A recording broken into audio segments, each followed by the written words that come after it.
building. Wuthering Heights by Emily Brontë. Chapter 17.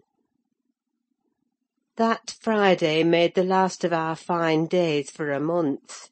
In the evening the weather broke. The wind shifted from south to north-east, and brought rain first, and then sleet and snow. On the morrow one could hardly imagine that there had been 3 weeks of summer. The primroses and crocuses were hidden under wintry drifts. The larks were silent, the young leaves of the early trees smitten and blackened. And dreary and chill and dismal that morrow did creep over. My master kept his room. I took possession of the lonely parlour, converting it into a nursery, and there I was, sitting with the moaning doll of a child laid on my knee, rocking it to and fro, and watching meanwhile the still driving flakes build up the uncurtained window, when the door opened, and some person entered out of breath and laughing. My anger was greater than my astonishment for a minute. I supposed it one of the maids, and I cried, "Have done! How dare you show your giddiness here? What would Mr. Linton say if he heard you?" "Excuse me," answered a familiar voice. "but I know Edgar is in bed, and I cannot stop myself." With that the speaker came forward to the fire, panting and holding her hand to her side. "I have run the whole way from Wuthering Heights," she continued, after a pause, "except where I've flown. I couldn't count the number of falls I've had.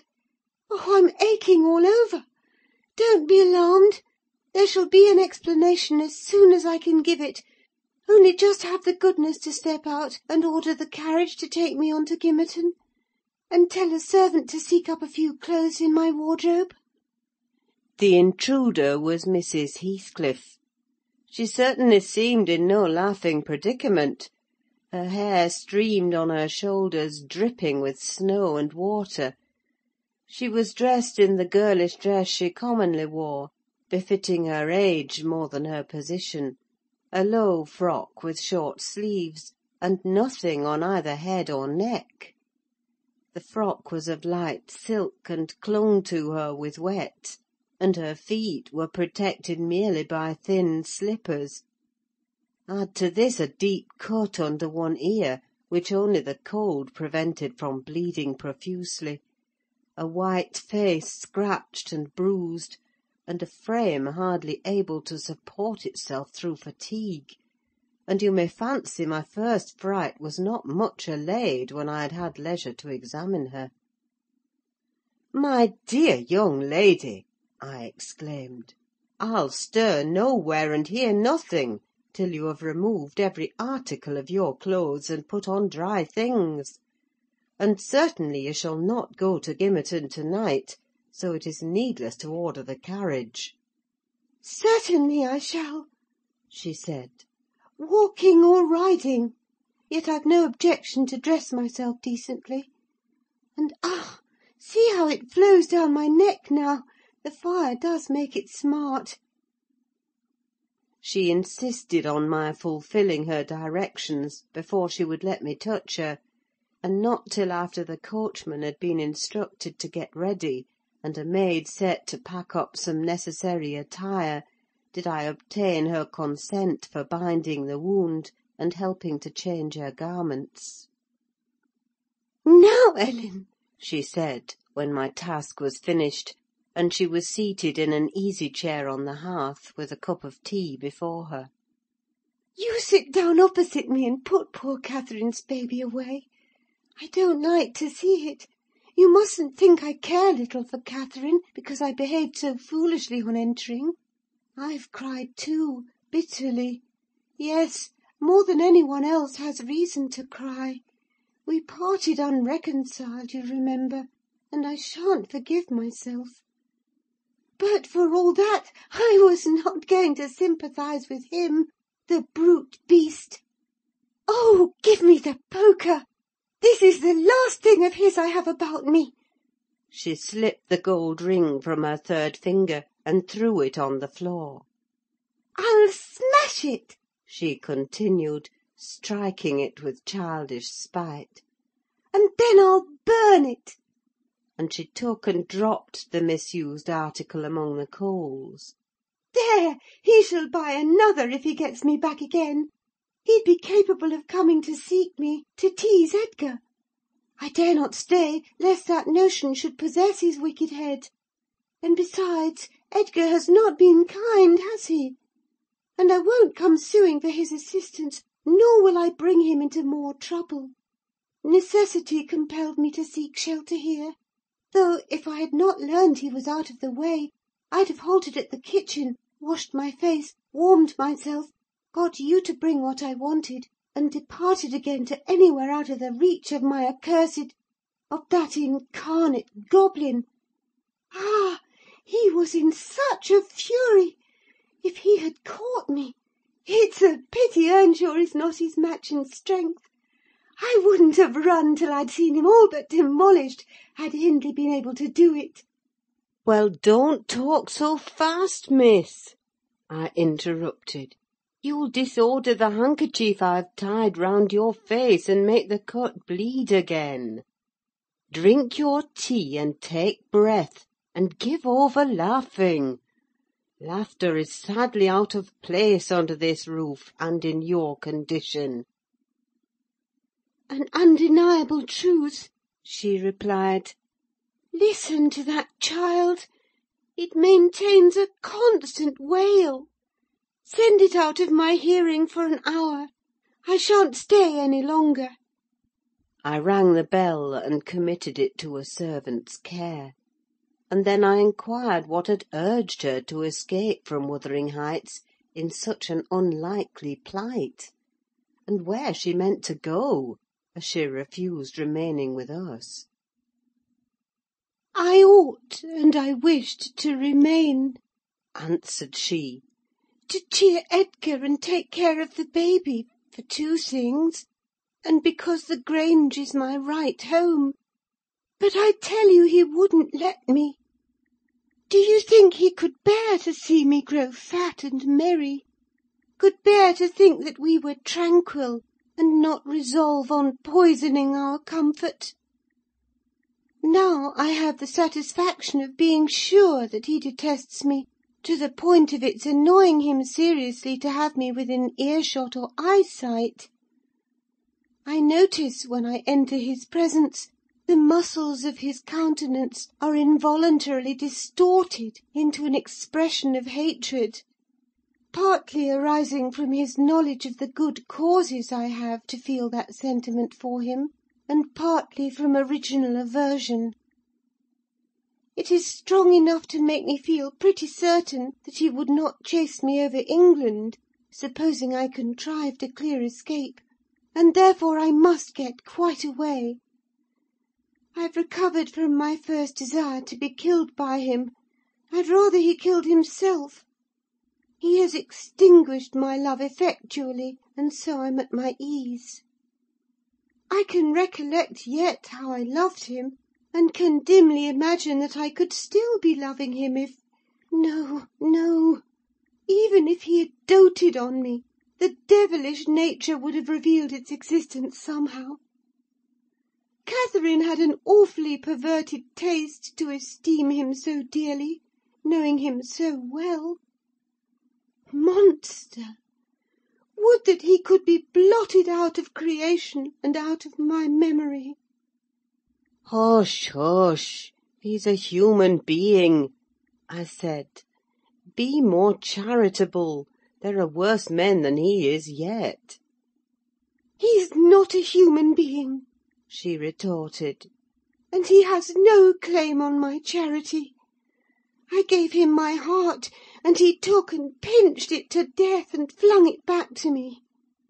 People feel with their hearts, Ellen, and since he has destroyed mine, I have not power to feel for him, and I would not, though he groaned from this to his dying day, and wept tears of blood for Catherine. No, indeed, I wouldn't." And here Isabella began to cry, but immediately dashing the water from her lashes, she recommenced. "You asked what has driven me to flight at last. I was compelled to attempt it, because I had succeeded in rousing his rage a pitch above his malignity. Pulling out the nerves with red-hot pincers requires more coolness than knocking on the head. He was worked up to forget the fiendish prudence he boasted of, and proceeded to murderous violence. I experienced pleasure in being able to exasperate him. The sense of pleasure woke my instinct of self-preservation, so I fairly broke free. And if ever I come into his hands again, he is welcome to a signal revenge. Yesterday, you know, Mr. Earnshaw should have been at the funeral. He kept himself sober for the purpose, tolerably sober, not going to bed mad at 6 o'clock, and getting up drunk at 12. Consequently, he rose in suicidal low spirits, as fit for the church as for a dance, and instead he sat down by the fire and swallowed gin or brandy by tumblerfuls. Heathcliff, I shudder to name him, has been a stranger in the house from last Sunday till to-day. Whether the angels have fed him or his kin beneath, I cannot tell, but he has not eaten a meal with us for nearly a week. He has just come home at dawn, and gone upstairs to his chamber, locking himself in, as if anybody dreamt of coveting his company. There he has continued, praying like a Methodist, only the deity he implored is senseless dust and ashes, and God, when addressed, was curiously confounded with his own black father. After concluding these precious orisons, and they lasted generally till he grew hoarse, and his voice was strangled in his throat, he would be off again, always straight down to the Grange. I wonder Edgar did not send for a constable and give him into custody. For me, grieved as I was about Catherine, it was impossible to avoid regarding this season of deliverance from degrading oppression as a holiday. I recovered spirits sufficient to bear Joseph's eternal lectures without weeping, and to move up and down the house less with the foot of a frightened thief than formerly. You wouldn't think that I should cry at anything Joseph could say, but he and Hareton are detestable companions. I'd rather sit with Hindley and hear his awful talk than with t' little Maister and his staunch supporter, that odious old man. When Heathcliff is in, I'm often obliged to seek the kitchen and their society, or starve among the damp uninhabited chambers.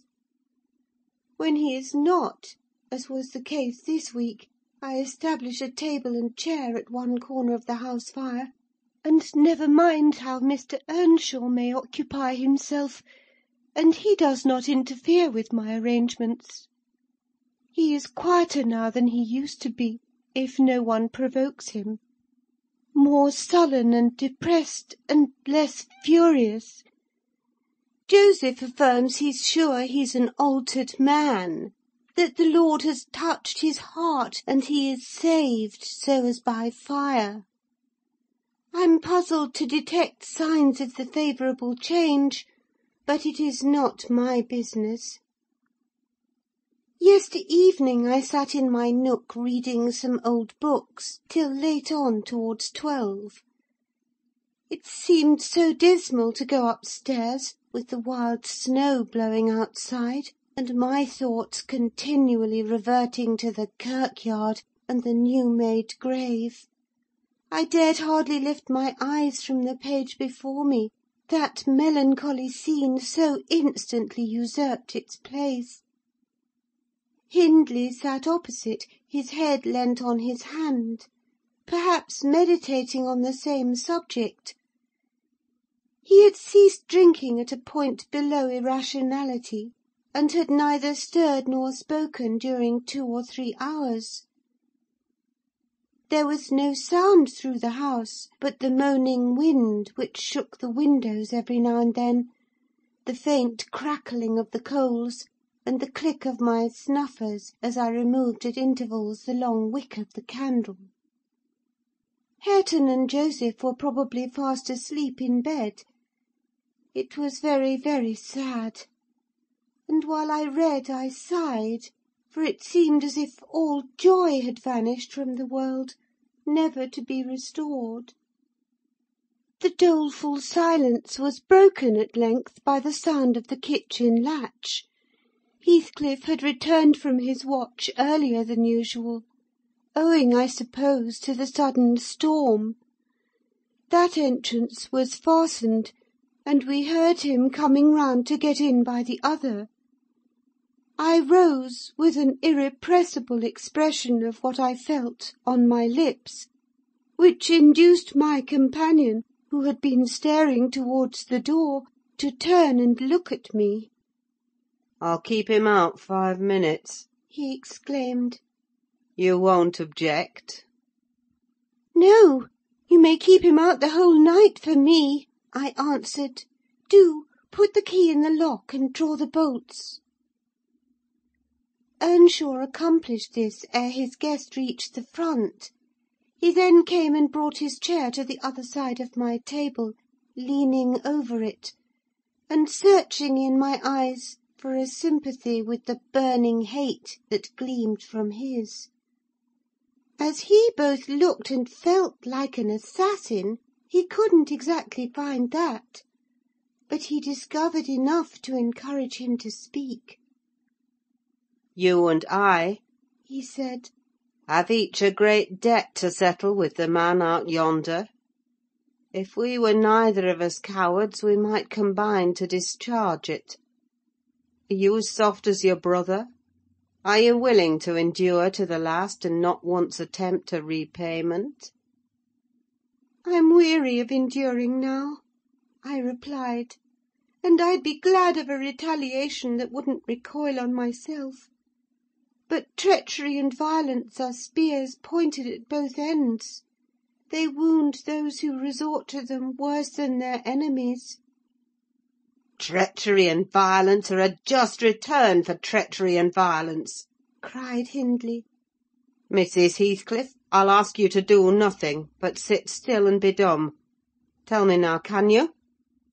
I'm sure you would have as much pleasure as I in witnessing the conclusion of the fiend's existence.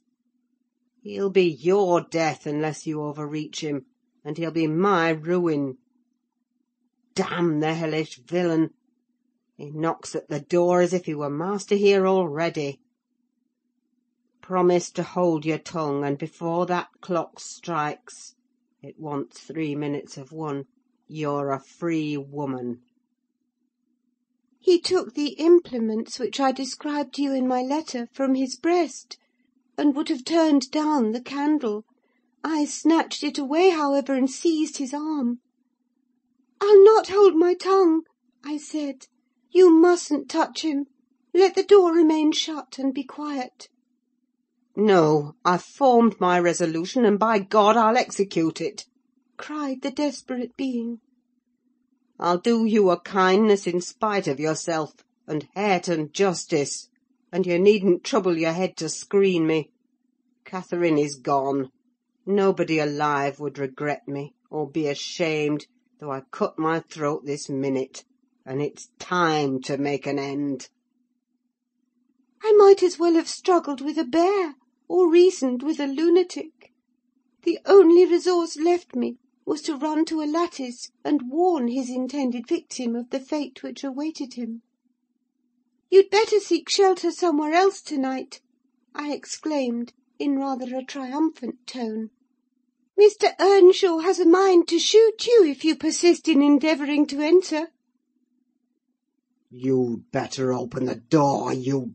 He answered, addressing me by some elegant term that I don't care to repeat.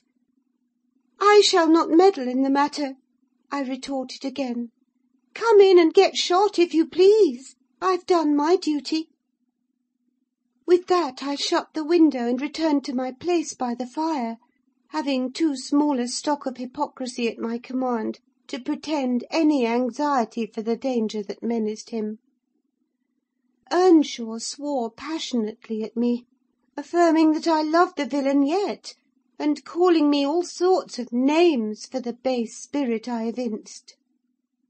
And I, in my secret heart, and conscience never reproached me, thought what a blessing it would be for him, should Heathcliff put him out of misery, and what a blessing for me, should he send Heathcliff to his right abode.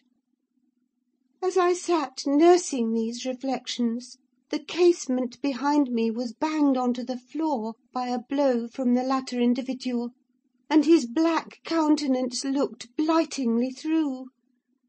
The stanchion stood too close to suffer his shoulders to follow, and I smiled, exulting in my fancied security. His hair and clothes were whitened with snow, and his sharp, cannibal teeth, revealed by cold and wrath, gleamed through the dark. Isabella, let me in, or I'll make you repent. He gurned, as Joseph calls it. I cannot commit murder, I replied. Mr. Hindley stands sentinel with a knife and loaded pistol. Let me in by the kitchen door, he said. Hindley will be there before me, I answered, and that's a poor love of yours that cannot bear a shower of snow.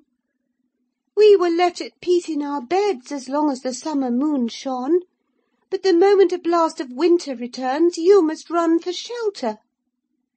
Heathcliff, if I were you, I'd go stretch myself over her grave, and die like a faithful dog. The world is surely not worth living in now, is it? You had distinctly impressed on me the idea that Catherine was the whole joy of your life. I can't imagine how you think of surviving her loss. He's there, is he? Exclaimed my companion, rushing to the gap. If I can get my arm out, I can hit him. I'm afraid, Ellen, you'll set me down as really wicked, but you don't know all, so don't judge. I wouldn't have aided or abetted an attempt on even his life for anything. Wish that he were dead, I must, and therefore I was fearfully disappointed and unnerved by terror for the consequences of my taunting speech, when he flung himself on Earnshaw's weapon and wrenched it from his grasp. The charge exploded, and the knife, in springing back, closed into its owner's wrist.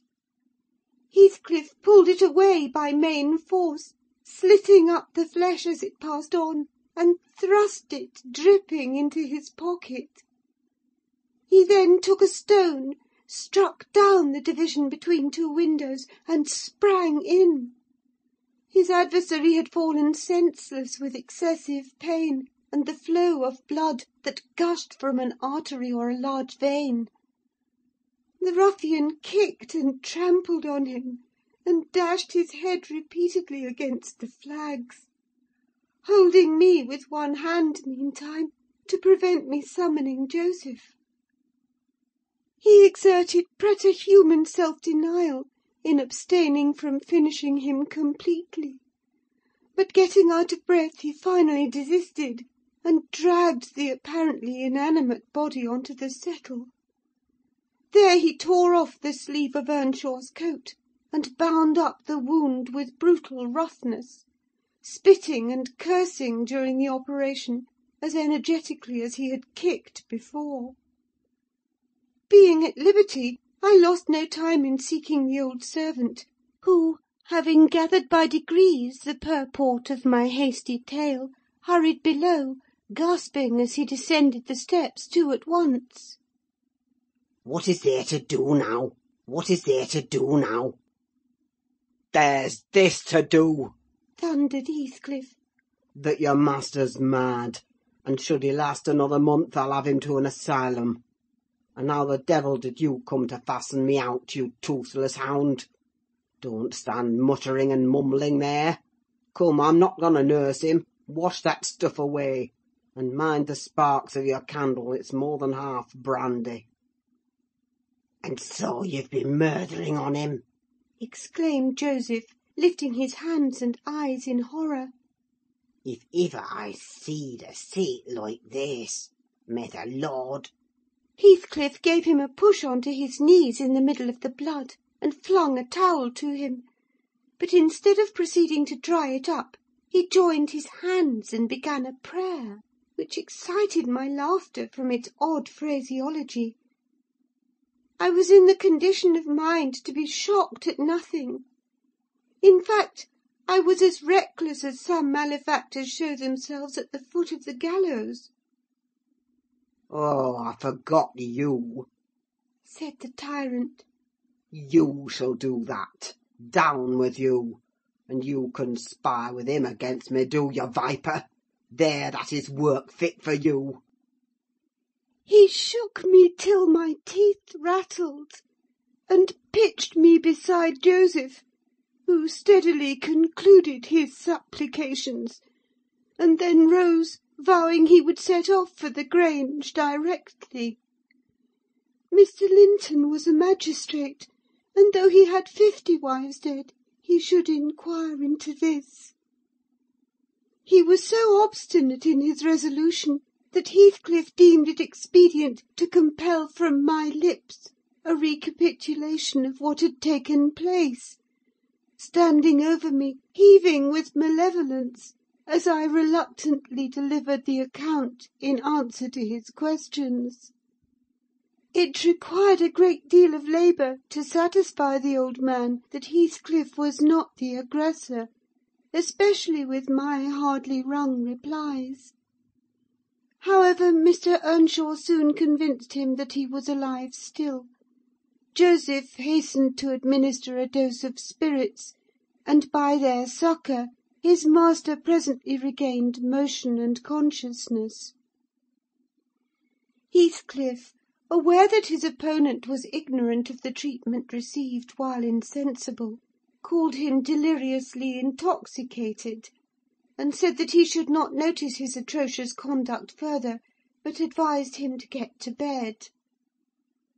To my joy he left us, after giving this judicious counsel, and Hindley stretched himself on the hearthstone. I departed to my own room, marvelling that I had escaped so easily.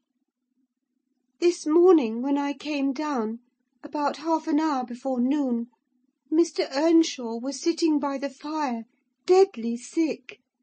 His evil genius, almost as gaunt and ghastly, leant against the chimney. Neither appeared inclined to dine, and having waited till all was cold on the table, I commenced alone. Nothing hindered me from eating heartily, and I experienced a certain sense of satisfaction and superiority, as, at intervals, I cast a look towards my silent companions, and felt the comfort of a quiet conscience within me. After I had done, I ventured on the unusual liberty of drawing near the fire, going round Earnshaw's seat, and kneeling in the corner beside him. Heathcliff did not glance my way, and I gazed up and contemplated his features almost as confidently as if they had been turned to stone. His forehead, that I once thought so manly, and that I now think so diabolical, was shaded with a heavy cloud.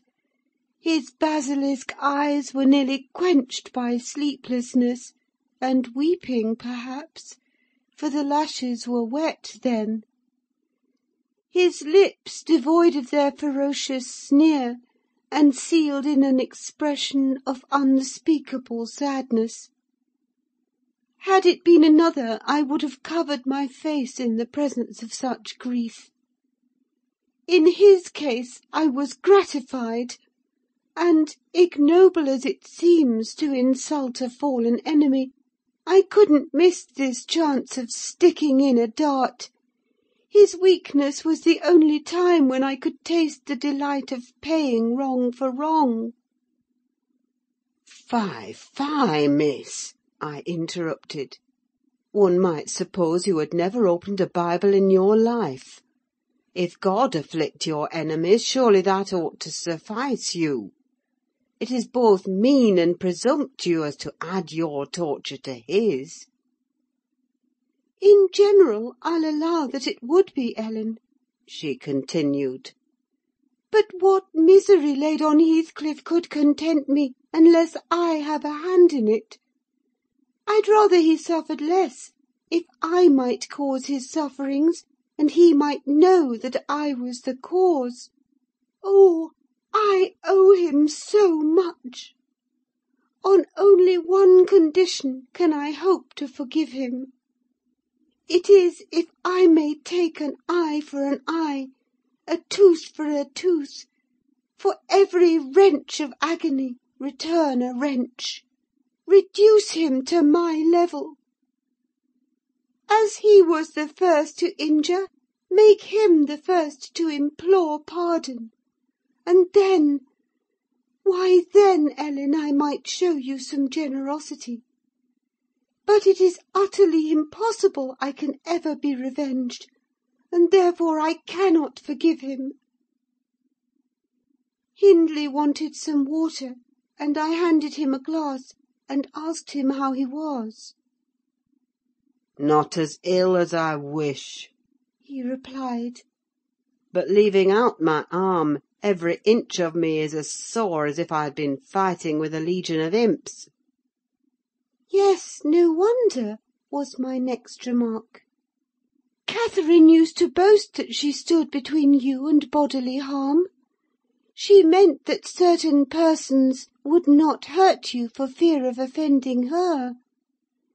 It's well people don't really rise from their grave, or last night she might have witnessed a repulsive scene. Are not you bruised and cut over your chest and shoulders?" "I can't say," he answered. "but what do you mean? Did he dare to strike me when I was down?" "He trampled on and kicked you, and dashed you on the ground," I whispered; "and his mouth watered to tear you with his teeth, because he's only half man, not so much, and the rest fiend." Mr. Earnshaw looked up, like me, to the countenance of our mutual foe, who, absorbed in his anguish, seemed insensible to anything around him. The longer he stood, the plainer his reflections revealed their blackness through his features. "Oh, if God would but give me strength to strangle him in my last agony, I'd go to hell with joy!" groaned the impatient man, writhing to rise, and sinking back in despair, convinced of his inadequacy for the struggle. "Nay, it's enough that he has murdered one of you," I observed aloud. "At the Grange, every one knows your sister would have been living now, had it not been for Mr. Heathcliff. After all, it is preferable to be hated than loved by him. When I recollect how happy we were, how happy Catherine was before he came, I'm fit to curse the day." Most likely Heathcliff noticed more the truth of what was said than the spirit of the person who said it. His attention was roused, I saw, for his eyes rained down tears among the ashes, and he drew his breath in suffocating sighs. I stared full at him, and laughed scornfully. The clouded windows of hell flashed a moment towards me. The fiend which usually looked out, however, was so dimmed and drowned that I did not fear to hazard another sound of derision. "Get up and be gone out of my sight," said the mourner. I guessed he uttered those words at least, though his voice was hardly intelligible. "I beg your pardon," I replied, "but I loved Catherine too, and her brother requires attendance, which for her sake I shall supply. Now that she's dead, I see her in Hindley. Hindley has exactly her eyes, if you had not tried to gouge them out, and made them black and red, and her—" "Get up, wretched idiot, before I stamp you to death!" he cried, making a movement that caused me to make one also. "But then," I continued, holding myself ready to flee, "if poor Catherine had trusted you, and assumed the ridiculous, contemptible, degrading title of Mrs. Heathcliff, she would soon have presented a similar picture. She wouldn't have borne your abominable behaviour quietly.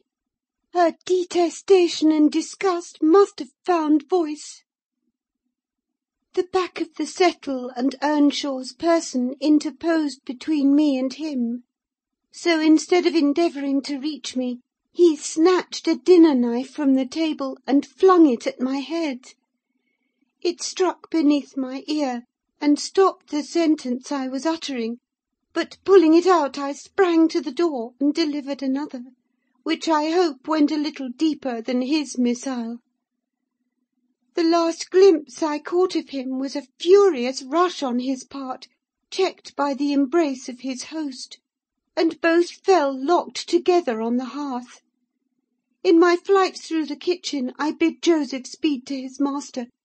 I knocked over Hareton, who was hanging a litter of puppies from a chair-back in the doorway, and, blessed as a soul escaped from purgatory, I bounded, leaped, and flew down the steep road; then, quitting its windings, shot direct across the moor, rolling over banks and wading through marshes, precipitating myself, in fact, towards the beacon light of the Grange.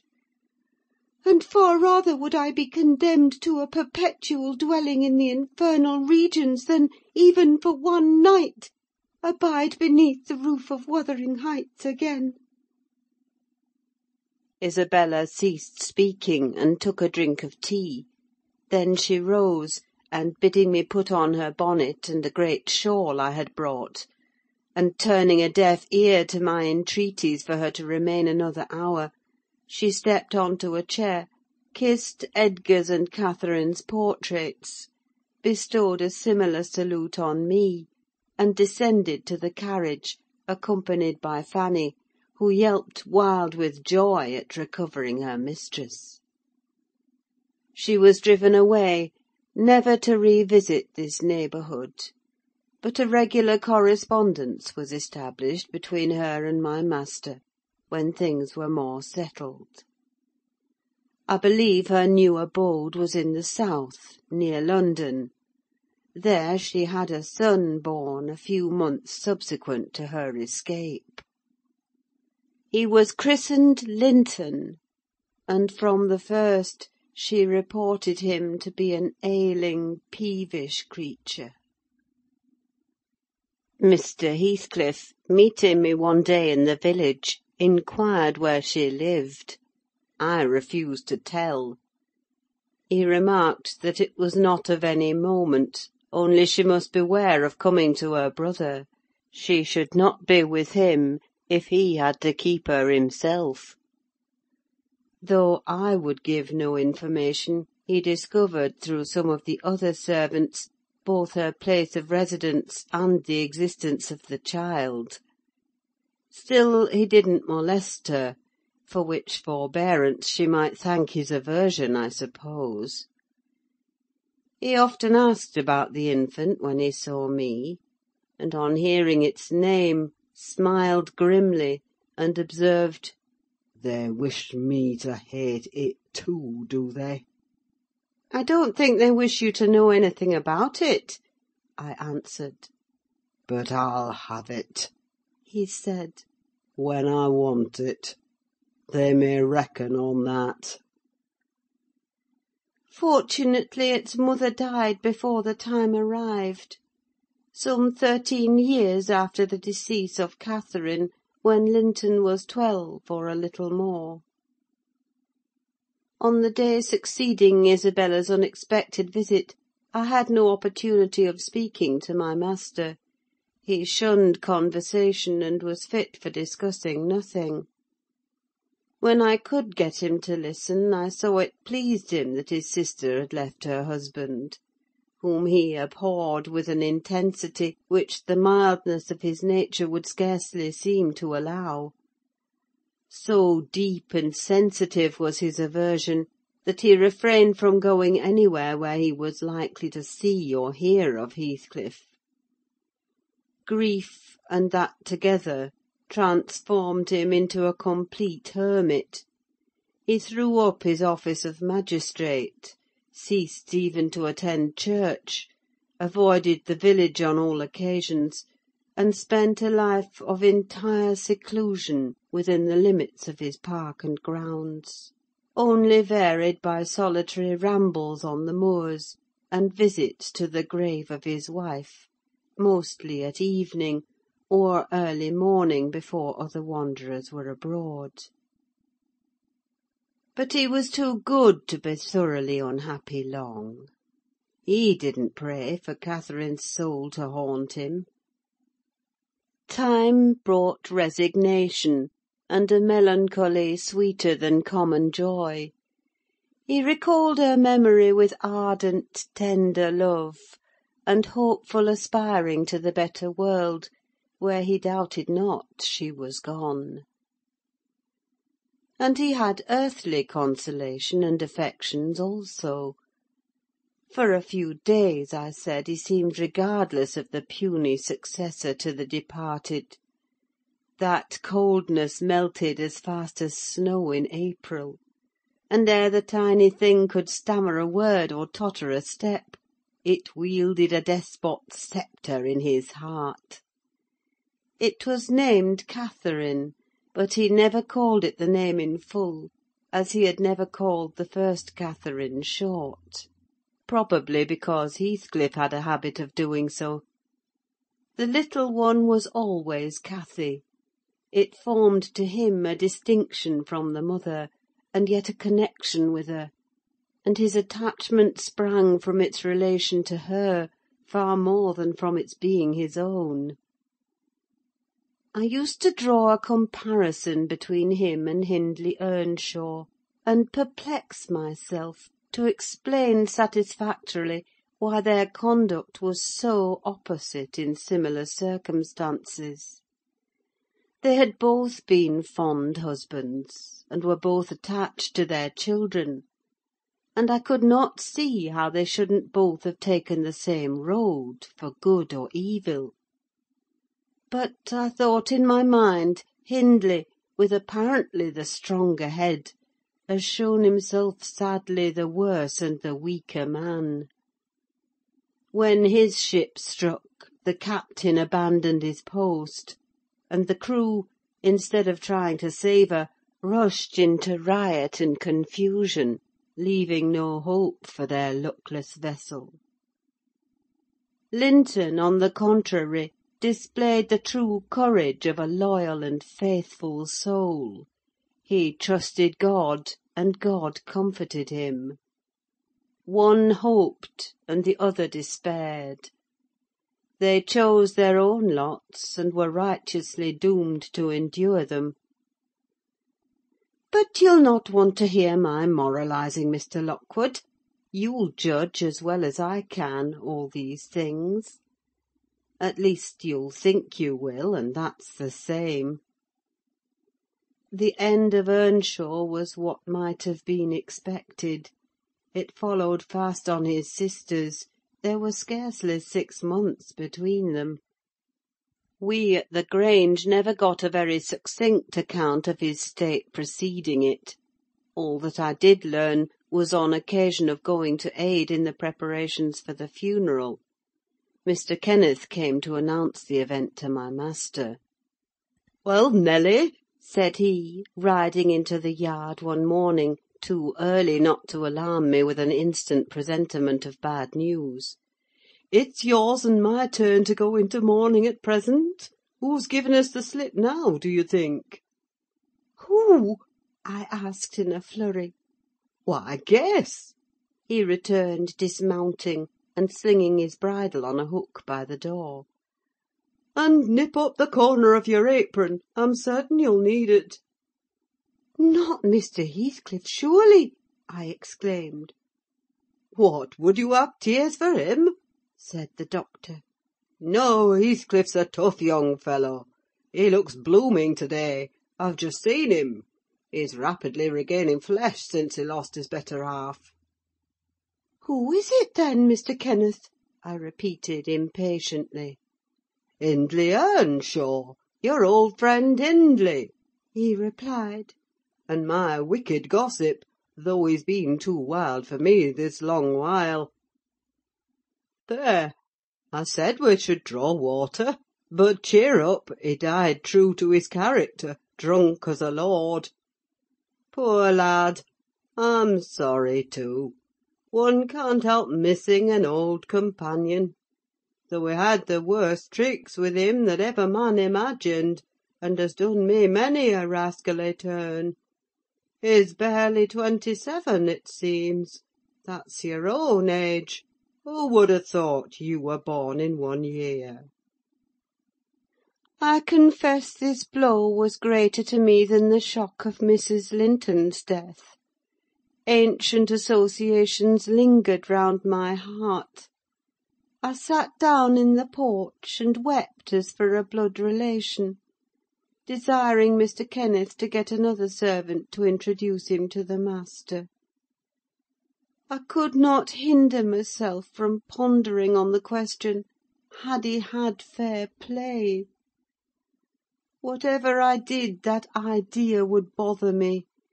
It was so tiresomely pertinacious that I resolved on requesting leave to go to Wuthering Heights, and assist in the last duties to the dead.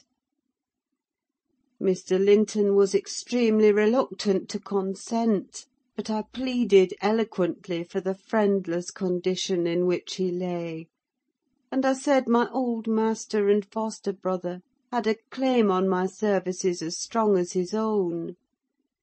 Besides, I reminded him that the child Hareton was his wife's nephew, and in the absence of nearer kin he ought to act as its guardian, and he ought to and must inquire how the property was left, and look over the concerns of his brother-in-law. He was unfit for attending to such matters then, but he bid me speak to his lawyer, and at length permitted me to go. His lawyer had been Earnshaw's also. I called at the village and asked him to accompany me.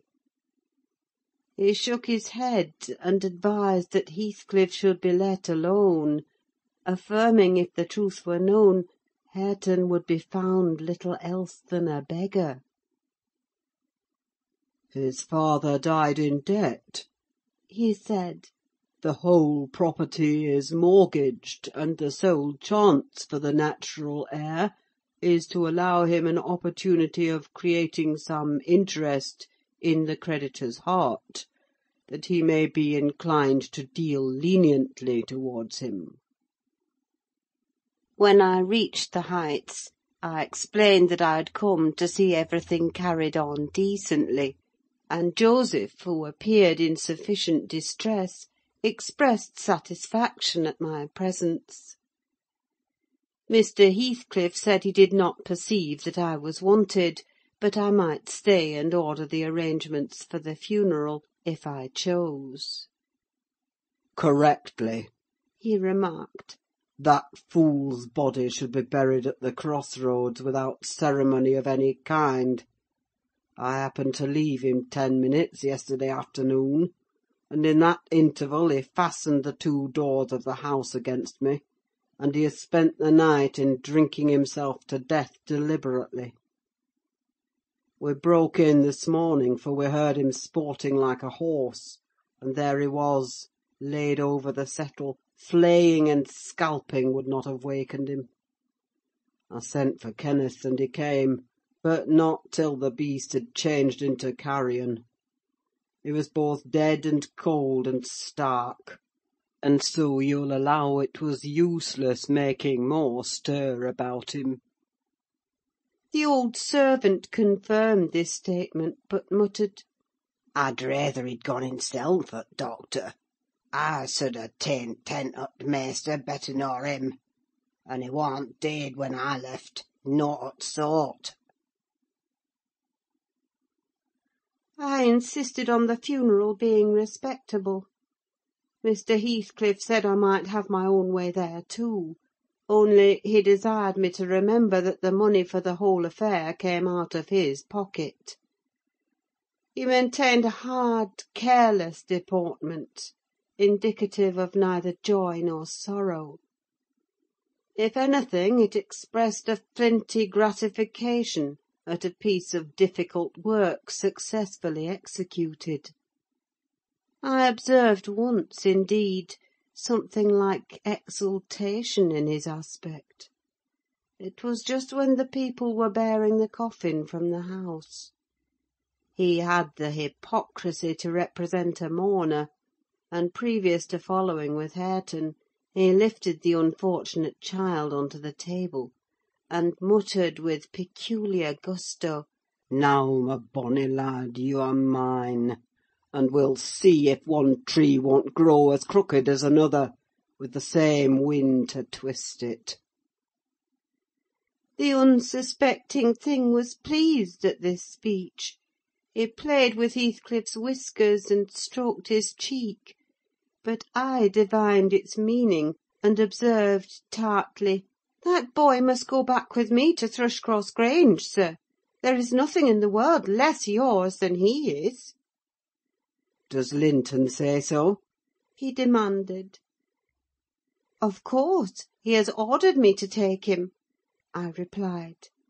"Well," said the scoundrel, "we'll not argue the subject now, but I have a fancy to try my hand at rearing a young one. So intimate to your master that I must supply the place of this with my own, if he attempt to remove it. I don't engage to let Hareton go undisputed, but I'll be pretty sure to make the other come. Remember to tell him." This hint was enough to bind our hands.